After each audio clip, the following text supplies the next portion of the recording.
1, 2, 3.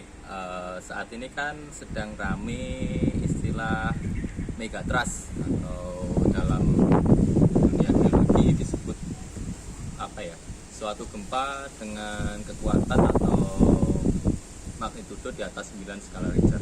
Nah, gempa ini memang benar adanya potensinya di sepanjang laut selatan Jawa. Itu ada 2 zona megatrust, memang benar. Satu ada yang cukup besar, ada di selatan Jawa Barat, dan kedua ada di selatannya Jawa Timur. Nah, megatrust ini adalah sebutan untuk gempa yang berkekuatan besar ya. Megatrust ini terjadi di zona seismic gap. Seismic gap-nya ada di 2 tempat tadi. Nah, seismic gap ini sendiri itu adalah sebuah zona di mana harusnya di situ merupakan tempat atau zona yang menjadi tempat banyak terjadinya gempa di situ. Tapi di situ pada kenyataannya gempanya jarang. Maka dari itu disebut seismic gap. Nah, seismic gap ini sendiri suatu saat itu akan menimbulkan gempa yang besar yang disebut megatrust itu tadi.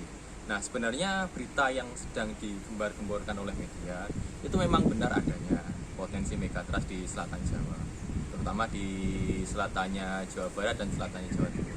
Akan tetapi jangan terburu-buru takut dulu, karena memang walau bagaimanapun kita hidup di zona gempa. Mau nggak mau kita harus hidup di situ. Yang kita bisa hindari adalah bukan kita menjauhi tempat itu juga, tapi kita mencoba mengenali dengan alam itu sendiri. Gempa itu gimana sih sebenarnya? Nah, yang digembar-gemborkan akan terjadi tsunami setinggi 20 meter, apakah benar? Itu hanya analisa atau istilahnya kemungkinan terburuk jika kedua megatrust itu melepaskan energi potensialnya secara bersamaan. Nah, itu kan baru analisa terburuk. Tapi apakah sekali gempa bisa tsunami-nya segitu? Enggak juga. Tergantung itu nanti seberapa besar energi potensial yang dilepaskan.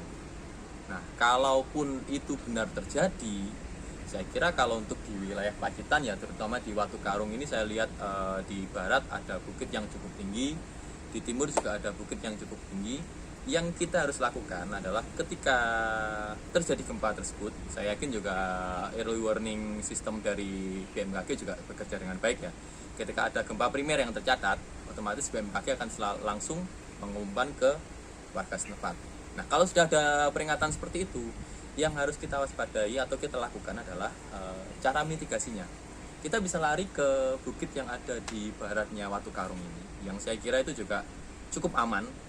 Walaupun nauzubillah min dzalik, misalkan gempa dengan tsunami 20 meter itu benar-benar terjadi.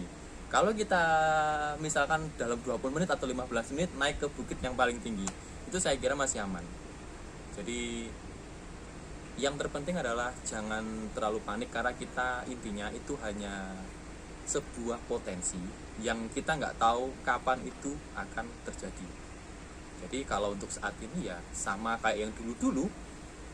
Dari dulu pun potensi itu ada, cuman belum banyak yang membahas.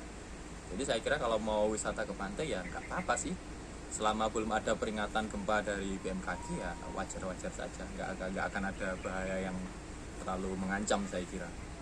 Yang penting ada jalur evakuasi jelas, ada daerah yang lebih tinggi di dekat pantai. Kalaupun kalian berwisata ke pantai dan terjadi gempa itu pada saat itu, ya tinggal kita mencari tempat yang lebih tinggi saja. Toh saya lihat di Watu Karung ini juga jalur evakuasinya bagus. Di pantainya sudah ada jalur memanjang yang menuju ke bukit tersebut. Di bukitnya juga sudah ada tangganya, jadi memudahkan pengunjung untuk mengevakuasi diri ke atas bukit tersebut. Saya kira itu ya tidak terlalu menjadi hal yang terlalu dibesar-besarkan. Sekian, terima kasih. Kok enggak Mbak Mulut ya? Terima